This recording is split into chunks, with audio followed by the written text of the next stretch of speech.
Lakers, Clippers. Sometimes the vets imitate the youngsters. Paul George doing his Jalen Suggs impression, banking that thing home. Can he play quarterback? He would get the Clippers off to a fast start. George, that's good. Later in the first half, feed George. Will step back, hit that. He helped the Clippers to a double-digit lead as he goes for 16 in the game. Rajon Rondo making his debut for the Clips on Sunday. Clippers up by 14. Schroeder's coming.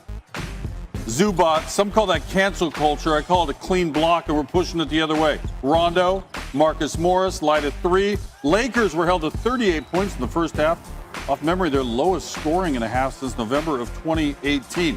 Third quarter, Rondo doing things all over the place. He's over on the bench. Alex Caruso, Rondo gets up from behind for the block. That's legal because he didn't touch him. Caruso misses the shot. Less than a minute later, Rondo back in the game. Clippers up 20. To Leonard, fire away. Leonard goes for 19, 10, and 8. You can guess what those were. Clippers win at 104 to 86.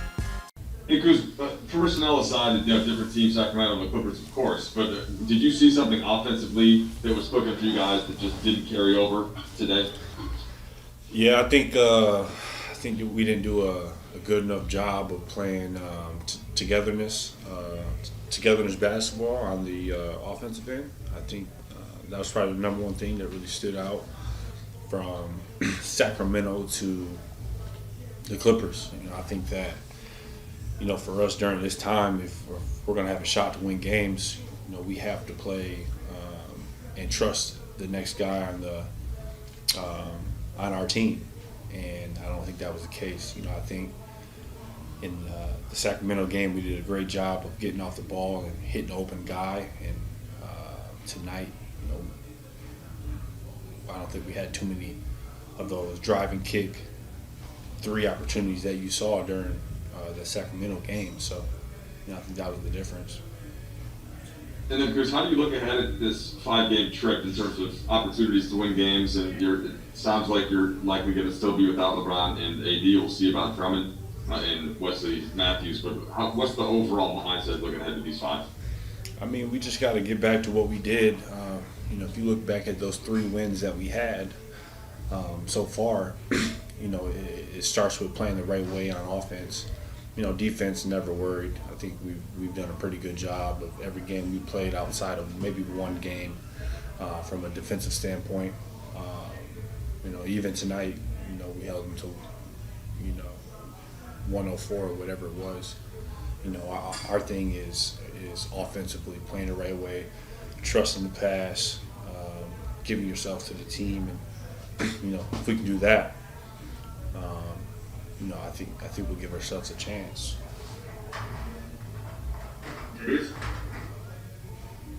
Kyle, how do you look ahead to this 5-game road trip coming up based on where you are and obviously, as Mike mentioned, the personality not being at full strength? I kind of just said it. I think where we're at, we got to, just play the right way on the offensive end. Like I said, defensively we'll be all right. We'll compete. We'll challenge most opponents, but offensively we got to find ways to play together and put points on the board. We can't win games scoring 80s in the 80s and 90s. We got to, figure out ways to, incorporate everyone and everyone get the ball, touch it, and, have opportunities to score. Thanks, Kyle. And Wiki? I think I asked you earlier in the stretch about kind of the lumps that you thought this team would take and stuff like that.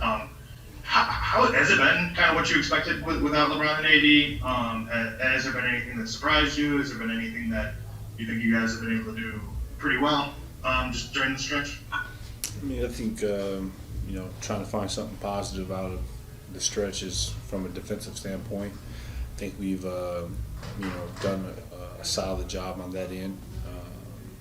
Obviously not being the number 1 defense, but, we've held a few opponents to under 100 defensive rating. That's something that is going to carry over. And, I think that's the positive out of this. So. Have you looked at standings at all during the stretch and kind of where you guys are at? And is that a concern at all? No. I don't even know where we're at right now. Where are we? Don't know. Fourth or fifth or something like that. Nah. I haven't really paid attention to it, honestly. All right, Kyle. Hey, Kuz, you guys talk a lot about X-Men mentality, where you guys are at injury-wise.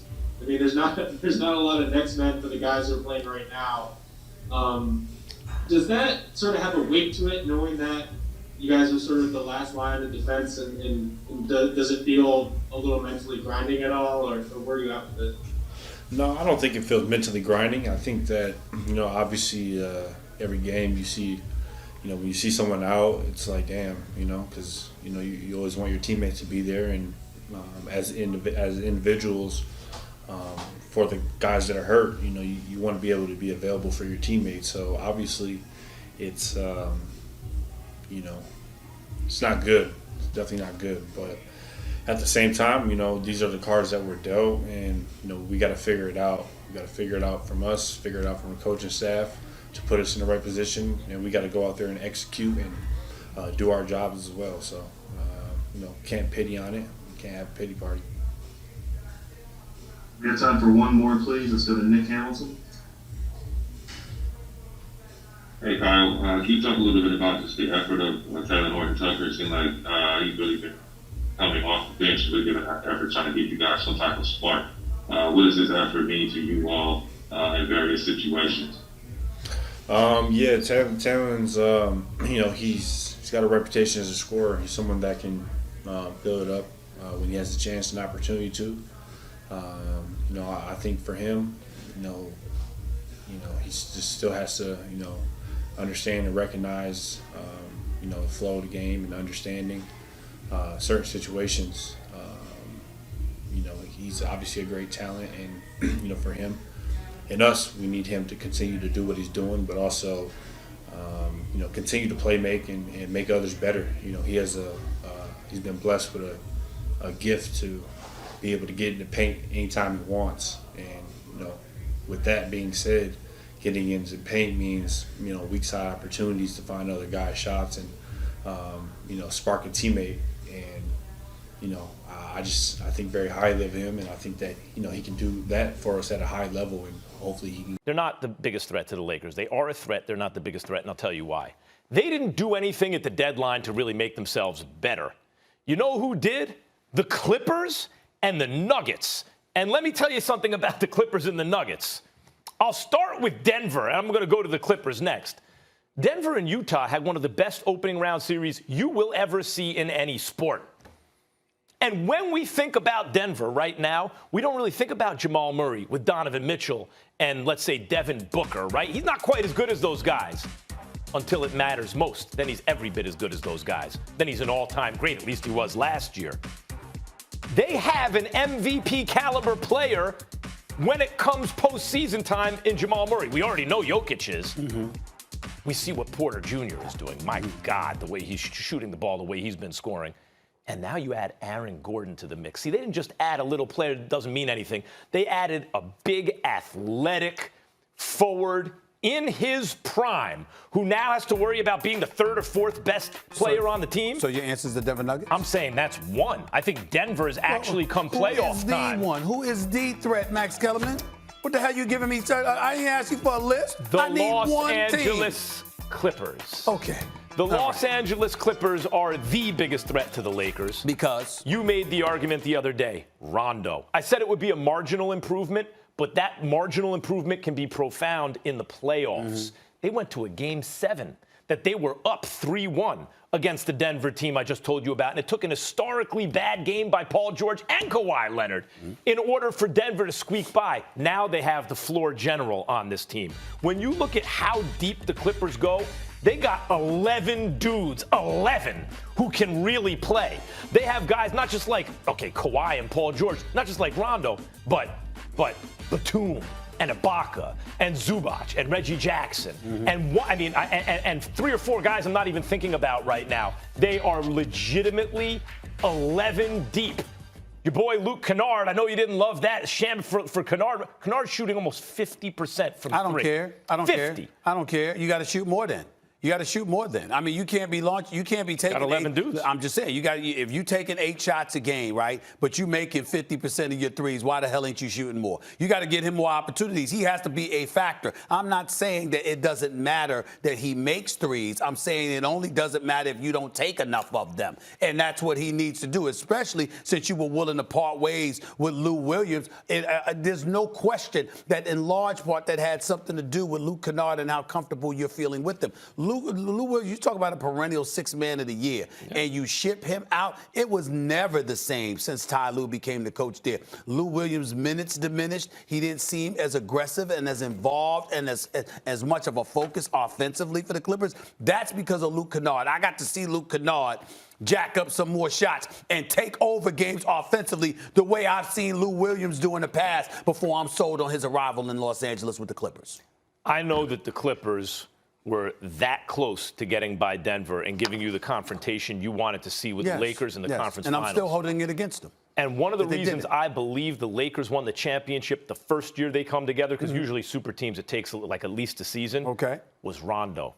Playoff Rondo is real. So they had 2 guys in the regular season, and in the postseason, they had 3 All-Stars and another floor general to go with LeBron James. That dude's on the Clippers now. Well, you know what a lot of people miss about Rondo, to make your point, to accentuate your point, is this.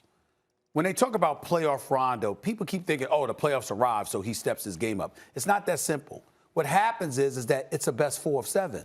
So now you get to focus on one team. Right. That brilliant savant of a basketball player, Rajon Rondo, if you put him against the same team, best 4 out of 7, he has the ability to figure you out. It's going to get worse and worse for you. It's going to get worse and worse. That's why they say that's really what it is. Playoff time is coach's time. Right. Plays out of time. Who knows all the plays? Rondo knows. He's a coach on the floor. That is exactly what the Clippers were missing. They got shooting. They have size. Yeah. They have every single thing they need. The question is, will Paul George step up? Because Kawhi ain't choking again in the game. But I can point this to you. You remember what you saw from Donovan Mitchell. Oh, yeah. And that brother has arrived. And when you take into account the fact that you have surrounded him with depth, defense, and perimeter shooting, it's a whole lot. Utah. And oh, by the way, come playoff time, you can expect crowds to be there. Maybe not in full capacity that the MLB is talking about doing opening day with the Rangers, but you can expect the crowd. Utah is not an easy place to play for anybody. The West is so gangster this year, we didn't even mention Dallas or Phoenix. Phoenix didn't lose in the bubble, and they're on fire. I mentioned Phoenix at the start. I didn't mention Dallas because I'm not sold on